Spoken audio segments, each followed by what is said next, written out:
الحمد لأهله والصلاة على أهلها أما بعد فأعوذ بالله من الشيطان الرجيم بسم الله الرحمن الرحيم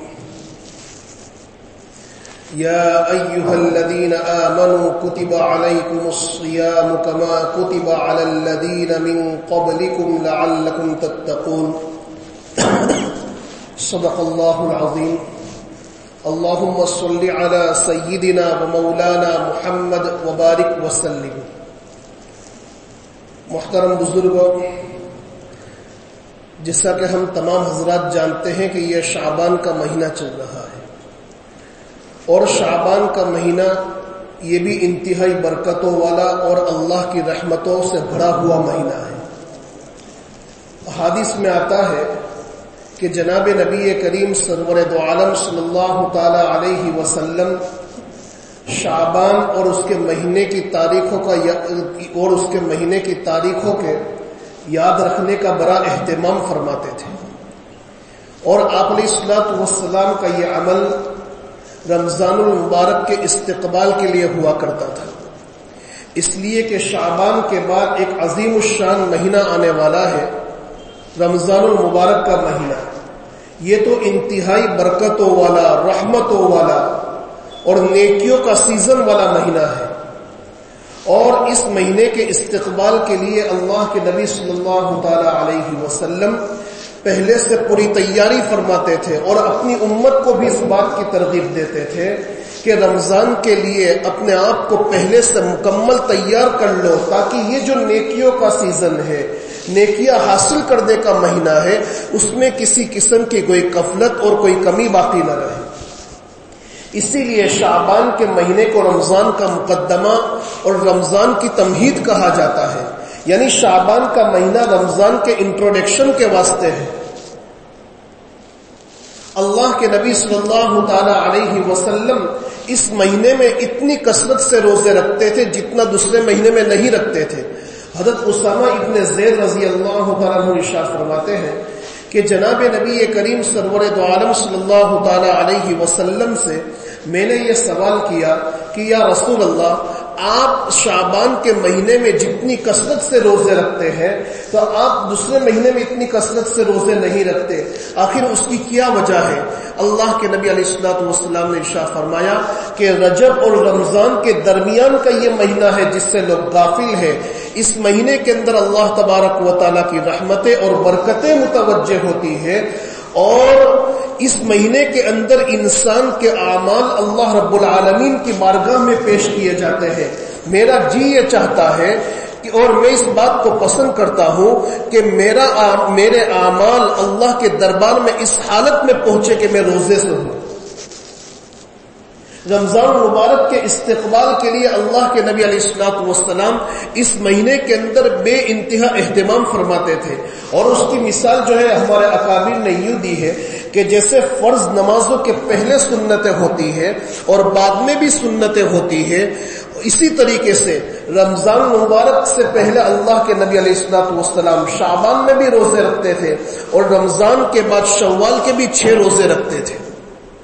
اور نماز سے پہلے کی سنتوں کا بنیادی مقصد یہ ہوتا ہے کہ انسان اپنے آپ کو فرض نماز کے لیے مکمل طور پر تیار کر لے، اس سے پہلے سنتیں پڑھے تاکہ اس کی توجہ مکمل اللہ کی طرف ہو جاوے، تو وہی توجہ جو اللہ کی طرف اس کی ہو چکی ہے فرض نمازوں کے اندر اس کو تقویت پہنچاوے. اسی لیے ہمارے فقہا نے کتابوں کے اندر ایک بات لکھی ہے کہ فرض نماز سے پہلے کسی دینی مسئلے کو بھی نہ سوچا جائے، اس لیے کہ اگر کوئی انسان دینی مسئلے کے اندر غور و فکر کرے گا فرض نمازوں سے پہلے، تو پھر نماز کے اندر بھی اس کی توجہ اس مسئلے کی طرف ہوگی اور اللہ کی طرف نہیں ہوگی. جب یہ بات ہے تو میرے بھائیوں، اسی لیے ہمیں حکم یہ دیا کہ نماز سے پہلے سنتیں پڑھ کر اپنی توجہ مکمل اللہ کی طرف کر لو، تاکہ نماز کے اندر استحضار خداوندی جو ہے شامل حال رہے. تو اسی طریقے سے یہ شعبان کے مہینے میں اللہ کے نبی علیہ الصلوۃ والسلام نے روزے رکھے تاکہ اپنے آپ کو جو ہے رمضان کے لیے مکمل طور پر تیار کر لے. شعبان کے مہینے میں روزے رکھنے کی عادت انسان کو جب ہو جائے گی تو رمضان میں روزے رکھنا آسان ہو جائے گا. اسی طرح شعبان کے مہینے میں اللہ تبارک و تعالیٰ کی عبادت اور مہینوں کے مقابلے میں کثرت سے کرے, تلاوت کا اہتمام کرے, دعاؤں اور استغفار کا اہتمام کرے, درود شریف پڑھنے کا اہتمام کرے, کلمہ طیبہ کو کثرت سے پڑھے, نفلی نمازوں کو کثرت سے پڑھے, اپنے آپ کو گناہ اور نافرمانی کے کاموں سے بچاوے. جو انسان ان ساری چیزوں کی عادت رمضان شعبان کے مہینے میں ڈالے گا تو رمضان جو بے انتہا نیکیوں کا سیزن ہے اس کے اندر اپنے آپ کو مکمل طور پر تیار کرنا بے انتہا آسان ہو جائے گا. ورنہ پوزیشن یہ ہوگی کہ جیسے عام مہینے گزرتے ہیں رمضان کا مہینہ بھی اسی طریقے سے گزر جاتا ہے. میرے بھائیوں, یہ رمضان کا مہینہ مومن کے لیے نیکیوں کا بے انتہا بہترین سیزن ہے, بہت بہترین سیزن ہے. اللہ کے نبی اس رمضان مبارک کی اہمیت کا اندازہ اب اس سے لگائیے کہ اللہ کے نبی علیہ الصلوۃ والسلام رمضان مبارک سے دو مہینے پہلے سے یہ دعائیں کیا کرتے تھے کہ اللہم بارک لنا فی رجب و شعبان وبلغنا رمضان, کہ اللہ رجب اور شعبان کے مہینے میں برکت عطا فرما اور رمضان کے مہینے تک ہمیں پہنچا دے. اور پھر اس مہینے کی فضیلت کے لیے صرف اتنی بات کافی ہے کہ اللہ تبارک و تعالیٰ نے رمضان مبارک کے مہینے کو اپنا مہینہ قرار دیا کہ شعبان الشہری و رمضان الشہر اللہ. اللہ کے نبی فرماتے ہیں کہ شعبان یہ میرا مہینہ ہے, رمضان اللہ کا مہینہ ہے. اس کی نسبت اللہ کی طرف کی گئی. اتنی عظیم الشان جو ہے برکتوں والا مہینہ کہ جس میں شیاطین کو قید کر لیا جاتا ہے, جہنم سے قیدیوں کو آزاد کر دیا جاتا ہے. اللہ تبارک و تعالی مومن کے رزق میں برکت عطا فرما دیتا ہے اور اپنی رحمت کے دروازوں کو کھول دیتا ہے. ایسی رحمت والے مہینے کے لیے میرے بھائیوں ہماری ایمانی غیرت کا تقاضا یہ ہے کہ ابھی رمضان مبارک کے لیے 20 اور 25 دن کا موقع باقی ہے. ہم اپنے آپ کو رمضان کے بابرکت مہینے کے لیے ابھی سے مکمل طور پر تیار کر لیں. جیسے کاروباری لائن میں, بزنس لائن میں جب سیزن کا موقع آتا ہے تو سیزن کے آنے سے کئی مہینے پہلے سے, کئی وقت پہلے سے انسان اپنے آپ کو مکمل طور پر تیار کر لیتا ہے. دکان میں اسٹاک کی کمی ہوتی ہے تو ان ساری چیزوں کو جمع کر لیتا ہے, اپنے سارے منتشر کاموں کو جو ہے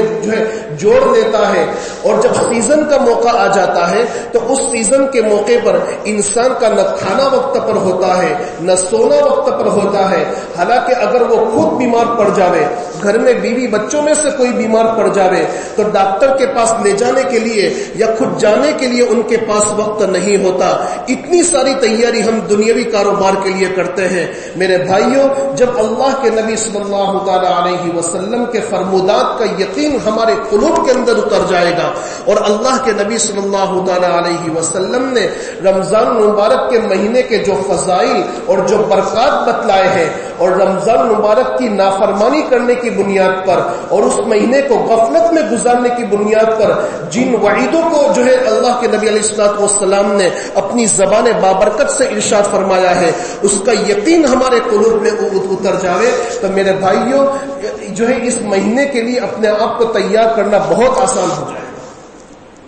اللہ کے نبی علیہ الصلوۃ والسلام کی ایک روایت ہے کہ ایک مرتبہ اللہ کے نبی علیہ الصلوۃ والسلام نے ممبر کے پہلے درجے پر قدم رکھا, فرمایا آمین. دوسرے درجے پر قدم رکھا, فرمایا آمین. تیسرے درجے پر قدم رکھا, فرمایا آمین. حضرات صحابہ نے عرض کیا کہ ہم نے آج آپ سے ایسی بات دیکھی جو اس سے پہلے کبھی نہیں دیکھی تھی کہ آپ نے ہر درجے پر قدم رکھتے ہوئے فرمایا آمین. تو اللہ کے نبی علیہ الصلوۃ والسلام نے ارشاد فرمایا کہ جب بھی میں ممبر کے کسی درجے پر قدم رکھتا تھا جبرائیل امین ایک بد دعا کرتے تھے, اس پر میں آمین کہتا تھا. 3 بد دعائیں کی, ان میں سے ایک بد دعا یہ تھی کہ ہلاک ہو جائے وہ انسان کہ جس نے رمضان مبارک کا مہینہ پایا اور اس نے اپنے آپ کی مغفرت نہیں کروائی. اس پر میں نے آمین کہا. میرے بھائیوں, آپ اندازہ لگائیے, غور کیجئے کہ جبرائیل امین کی بد دعائی کیا کم تھی کہ اللہ کے نبی صلی اللہ تعالی علیہ وسلم نے اس کو اپنی آمین کے ذریعے سے مؤکد کر دیا. اسی لیے میرے بھائیوں، یہ رمضان کا مہینہ امام ربانی مجدد الفیسانی سید احمد سرہندی نور اللہ مرقدہ، قریباً ان کا قول ہے، حضرت فرماتے ہیں کہ جو انسان رمضان کے مہینے کو جس طریقے سے گزارتا ہے اس کے 11 مہینے اسی طریق پر گزرتے ہیں۔ اگر رمضان کا مہینہ انسان استحضار خداوندی کے ساتھ گزارتا ہے، اپنے آپ کو گناہ اور نافرمانی کے کاموں سے بچانے کے ساتھ گزارتا ہے، نمازوں کے اہتمام کے ساتھ، تلاوت کے اہتمام کے ساتھ گزارتا ہے، تو اس کے 11 مہینے اللہ کی اطاعت اور فرمانبرداری میں گزرتے ہیں۔ اور جو انسان اس مہینے کی ناقدری کرتا ہے، اس مہینے کے اندر جو ہے انسان اپنے آپ کو گناہ اور نافرمانی کے کاموں سے نہیں بچاتا، اللہ کی ناراضگی والے کاموں سے اپنے آپ کو نہیں بچاتا، وقت کو ضائع کر دیتا ہے، تو پھر اس کے 11 مہینے بھی اسی طریق پر گزرتے ہیں۔ اسی لیے میرے بھائیوں، اللہ نے آج ہم کو موقع عطا فرمایا ہے۔ میرے بھائیوں، رمضان کی قدر کر لو، یہ موقع جب ہاتھ سے نکل گیا تو واپس آ نہیں سکتا۔ ہمیں تو یہ بھی یقین نہیں ہے کہ ابھی رمضان کے 25 دن باقی ہے، جب رمضان کا مہینہ آئے گا تو ہماری زندگی باقی رہے گی یا نہیں۔ اس لیے کہ کسی بھی انسان کو، اس لیے کہ موت کا تو کوئی بھروسہ نہیں۔ اگر اللہ تبارک و تعالی ہمیں یہ مہینہ دے دیتا ہے، میرے بھائیوں، اور اللہ سے خوب کثرت سے دعا کیجئے کہ اللہ تبارک و تعالی یہ مبارک مہینہ ہمیں عطا فرما دے۔ اور جب یہ ہاتھ سے نکل گیا اور غفلت میں گزار دیا تو بات ختم ہو گئی۔ آپ تھوڑا اندازہ لگائیے کہ سال گزشتہ ہمارے درمیان بہت سے ہمارے ساتھی موجود تھے، آج وہ قبر کے اندر پہنچ چکے ہیں، وہ ایک ایک سبحان اللہ کے محتاج ہو چکے ہیں۔ اللہ تبارک و تعالیٰ نے آج بھی ہمارے لیے وقت رکھا ہے کہ ہم اپنی زندگی بھر کے گناہوں کو، زندگی بھر کی نافرمانیوں کو، زندگی بھر کی کوتاہیوں کو چند لمحات کے اندر اللہ کے حضور میں بخشوا سکتے ہیں۔ اسی لیے میرے بھائیوں، اس مہینے سے پہلے ابھی سے اپنا آپ کو مکمل طور پر تیار کر لو، ابھی سے نفل عبادات کو بڑھا دو، ابھی سے تلاوت کا اہتمام شروع کر دو، ابھی سے جو ہے ذکر و اذکار کا اہتمام شروع کر دو، ابھی سے دعاؤں کا اہتمام، اللہ کے سامنے مانگنے کا اہتمام شروع کر دو۔ میرے بھائیوں، بالخصوص آج کا دور، آج کے زمانے کا جو دور ہے، آج کا دور، اس میں بہت ضرورت ہے کہ ہم اپنے آپ کو اللہ کی طرف متوجہ کریں، جبکہ پورے عالم کے اندر مسلمانوں کے خلاف سازشیں رچی جا رہی ہے اور دشمنان اسلام تاک میں بیٹھا ہوا ہے کہ کسی طریق پر مسلمانوں کو اور مسلمانوں کی تعلیمات کو کھوکھلا کر کے رکھ دے، اس کو ختم کر کے رکھ دے۔ ایسے دور میں میرے بھائیوں، دشمنان اسلام کے مقابلے کے لیے ہمیں ہتھیاروں کی ضرورت نہیں، میرے بھائیوں، ہمیں جس چیز کی ضرورت ہے وہ یہ ہے کہ اپنا تعلق اللہ کے ساتھ مضبوط کر لیں۔ جب مسلمانوں کا تعلق اللہ کے ساتھ مضبوط ہو جائے گا اور مسلمان اپنے آپ کو گناہ اور نافرمانی سے بچانے پر آمادہ ہو جائیں گے تو یاد رکھ لو مسلمان کتنی بھی زیادہ مائنورٹی میں کیوں نہ ہو اور کتنی بھی زیادہ اقلیت میں کیوں نہ ہو، دنیا کی بڑی سے بڑی طاقت اس کا بال بکا نہیں کر سکتی۔ اور یہ بات تو ہمارے سامنے احادیث کی روشنی میں، سیرت طیبہ کی روشنی میں جو ہے ہمارے سامنے موجود ہے۔ سیرت کے اوراق کو کھنگا لیے، حضرات صحابہ کی زندگی کو پڑھیے کہ حضرات صحابہ کی جماعتیں بڑی مختصر جماعتیں تھیں، بڑی چھوٹی سی جماعت تھی، لیکن ان کا تعلق اللہ کے ساتھ مضبوط تھا۔ اللہ کے نبی علیہ الصلوۃ والسلام کی ایک ایک سنت پر مضبوطی کے ساتھ، عشق کے ساتھ، محبت کے ساتھ عمل کرتے تھے، جس کا نتیجہ یہ تھا کہ بڑی سے بڑی سپر پاور طاقت ان کے تذکرے سے کانپتی تھی۔ حالانکہ صحابہ تو کمزور تھے، نہتے تھے، ان کے پاس کوئی ساز و سامان نہیں تھا، لیکن چونکہ تعلق مع اللہ بڑا مضبوط تھا، اللہ کا استحضار ان کو بڑا مضبوط تھا، جن کی بنیاد پر اللہ تبارک و تعالیٰ نے بڑی بڑی سپر پاور طاقت کے سامنے ان کو جو ہے ان کو مضبوطی عطا فرمائی اور ان کو کامیاب فرمایا۔ جو اللہ کی طاقت اس دور میں موجود تھی وہی اللہ آج بھی موجود ہے۔ اگر ہم بھی اپنا تعلق اللہ کے ساتھ مضبوط کر لیں گے اور اپنے آپ کو 100% جناب محمد الرسول اللہ صلی اللہ تعالی علیہ وسلم کے طریقوں پر ڈال دیں گے تو اللہ تبارک و تعالی ہمارے ساتھ بھی خیر اور بھلائی کا معاملہ فرمائے گا۔ اسی لیے میرے بھائیوں، میں انتہائی عاجزی کے ساتھ، انتہائی محبت کے ساتھ، انتہائی ہمدردی اور خیرخواہی کے ساتھ آپ سے گزارش کرتا ہوں، آپ سے ریکویسٹ کرتا ہوں کہ ابھی سے اپنے آپ کو رمضان مبارک کے لیے تیار کر دے، ورنہ ہماری پوزیشن تو یہ ہو چکی ہے کہ رمضان کا مہینہ شروع ہو جاتا ہے، ہماری نمازیں قضا ہو جاتی ہے، رمضان کا مہینہ شروع ہو جاتا ہے، ہماری رکعتیں چھٹی چلی جاتی ہے، موبائل ہماری زندگی سے نہیں چھٹتا، گانا اور میوزک ہماری زندگی سے نہیں چھٹتا، قرآن پاک اٹھانے کی توفیق نہیں ہوتی۔ میرے بھائیوں، جب اس عالم کے اندر رمضان گزرے گا، اللہ کی رحمت سے ہم محروم رہ جائیں گے اور ہم سے بڑا کوئی بدقسمت نہیں ہوگا۔ اور سب سے بڑی بات تو یہ ہے کہ اللہ کے نبی علیہ الصلوۃ والسلام کی بددعا کے مستحق ہو جائیں گے۔ اسی لیے بہت ضرورت ہے، جیسے 15ویں شعبان آتی ہے تو ہم دیکھتے ہیں کہ 15ویں شعبان کی مغرب کی نماز سے پہلے لوگ اپنی دکانوں کو بند کر لیتے ہیں اور اچھے کپڑے پہن کر تیار ہو کر مسجد میں آ جاتے ہیں۔ نماز مغرب میں ہماری مسجدیں بھر جاتی ہے۔ میرے بھائیوں، یہ بہت اچھا عمل ہے کہ آج بھی ہمارے قلوب کے اندر مبارک راتوں میں عبادت کا اہتمام باقی ہے، لیکن میرے بھائیوں، اس سے زیادہ اہتمام کی ضرورت ہے کہ رمضان کے مہینے کے اندر بھی ہم اپنے شیڈیول کو آگے پیچھے کریں، ہم اپنے نظام الاوقات کو تھوڑا چینج کریں اور نماز مغرب سے پہلے ہم اپنی دکانوں کو بند کر دیں، اپنے کاروبار کو بند کر دیں اور اپنے آپ کو مکمل طور پر ایک اللہ کے سامنے کھڑا رکھنے کے لیے اور عبادت کے لیے تیار کر لے، اچھے کپڑے پہن کر فریش ہو جائے اور مسجد میں آ جائے، نمازوں کے اندر، نوافل کے اندر، تلاوت کے اندر، ذکر و اذکار کے اندر اپنے وقت کو گزارے اور تراویح خوب لذت کے ساتھ پڑھے۔ میرے بھائیوں، ورنہ پوزیشن یہ ہوتی ہے کہ عشاء کی اذانیں ہو جاتی ہے، ہماری دکانیں کھلی رہتی ہے اور پھر عشاء کی نماز کی رکعتیں بھی فوت ہو جاتی ہے، تراویح کی رکعتیں بھی فوت ہو جاتی ہے۔ سال بھر بہت سے افراد ایسے ہیں کہ جن کو قرآن اٹھانے کا موقع نہیں ملتا، لیکن ایک مرتبہ اللہ کے سامنے کھڑے ہو کر رمضان میں مخرج کے ساتھ، صحت کے ساتھ قرآن سننے کا موقع ملتا ہے، لیکن اس کو بھی ہم دکانوں کی نظر کر دیتے ہیں۔ میرے بھائیوں، اس سے بڑی بدقسمتی ہمارے لیے نہیں ہو سکتی۔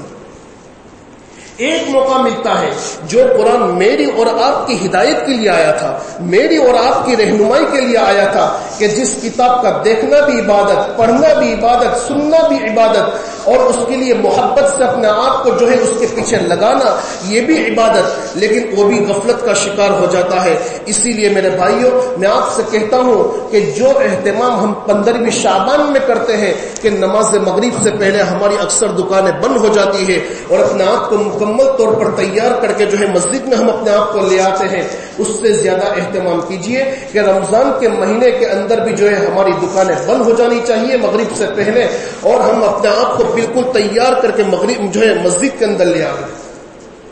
ایک مہینہ اس طریق پر گزار کر دیکھیے، یاد رکھیے اللہ تبارک و تعالی جو برکتوں کا معاملہ، جو رحمتوں کا معاملہ آپ کے ساتھ کرے گا، ہم اس کا تصور نہیں کر سکتے۔ یہ ہو نہیں سکتا کہ جو انسان اللہ کے لیے اپنی دکانوں کو بند کرے، اپنے کاروبار کو بند کرے، جو انسان اللہ کے سامنے ماتھا ٹیکنے کے لیے قربانی دے اور اللہ تبارک و تعالیٰ اس کو خسارے کے اندر ڈال دے، یہ ہو نہیں سکتا۔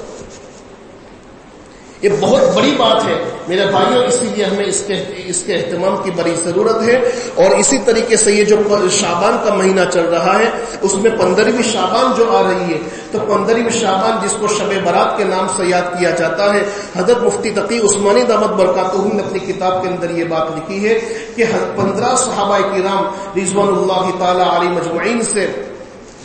15ویں شعبان کی عبادت میں یہ 15ویں شعبان کی فضیلت میں روایات مروی ہے، 15ویں شعبان کی فضیلت میں، اور ہمارے اکابر کے یہاں، اسلاف کے یہاں اس رات میں عبادات کا اہتمام رہا ہے۔ کون سی عبادت کرنی ہے، اس کا کوئی خاص طریقہ احادیث کے اندر متعین نہیں کیا گیا کہ 2 رکعت قضاء عمرے کے لیے پڑھنی ہے، 2 رکعت رزق میں برکت کے لیے پڑھنی ہے۔ اس طریقے سے عبادت کا کوئی خاص طریقہ متعین نہیں کیا گیا۔ ہم اپنی طاقت اور بساط کے مطابق جتنی عبادت اللہ کی کر سکتے ہیں، چاہے نفلی نمازیں پڑھیں، تلاوت کریں، درود شریف پڑھیں، کلمہ طیبہ پڑھیں، یا جو کچھ بھی ہم عبادت کریں اور پھر اس کے بعد نہ کسی کی غیبت کرے، نہ مجلسوں میں بیٹھے، بلکہ آرام کرے۔ عام طور پر یہ ہوتا ہے کہ رات کا وقت ہمارا بازاروں میں گزر جاتا ہے، اور پھر نماز فجر کے اندر لوگ غائب ہو جاتے ہیں، یہ بے انتہا غلط ہے۔ حالانکہ میں آپ کو ایک بات بتلا دوں، ایک انسان غروب آفتاب سے لے کر صبح صادق تک جو ہے اللہ تبارک و تعالیٰ کی عبادت میں مشغول رہا، لیکن اس نے نماز فجر میں ایک جھٹکا لگا دیا، ساری رات کی عبادت کافر ہو جائے گی، ساری رات کی عبادت جو ہے بے معنی ہو جائے گی۔ رات میں اللہ نے آپ کو جتنی طاقت دی ہے اتنی عبادت کرے، اور عبادت کے بعد اس نیت کے ساتھ سو جاوے کہ میں اس لیے سوتا ہوں کہ میری نماز فجر جو ہے انتہائی چستی کے ساتھ ہو، میں فریش ہونے کی حالت میں نماز فجر پڑھوں۔ اگر آپ اس نیت کے ساتھ جو ہے سو جائیں گے تو آپ کا سونا بھی عبادت ہوگا۔ نیت المؤمن خیر من عملہ، مومن کی نیت اس کے عمل سے بہتر ہوتی ہے، اسی لیے ہم اس نیت کے ساتھ سو جاویں کہ میری نماز فجر جماعت کے ساتھ ہو، تکبیر اولا کے ساتھ ہو، تو اللہ تبارک و تعالی اس کی برکت سے آپ تو سوئے رہیں گے، ہم تو جو ہے خواب کے عالم میں ہوں گے، سوئے ہوئے ہوں گے، لیکن فرشتے ہمارے لیے ثواب لکھ رہے ہوں گے۔ اللہ تبارک و تعالی ان باتوں کو سمجھنے کی توفیق عطا فرماوے، ان باتوں پر عمل کی توفیق عطا فرماوے۔ سبحان اللہ و بحمدہ، سبحانک اللہم و بحمدک، ونشہد ان لا الہ الا انت، نستغفرک ونتوب۔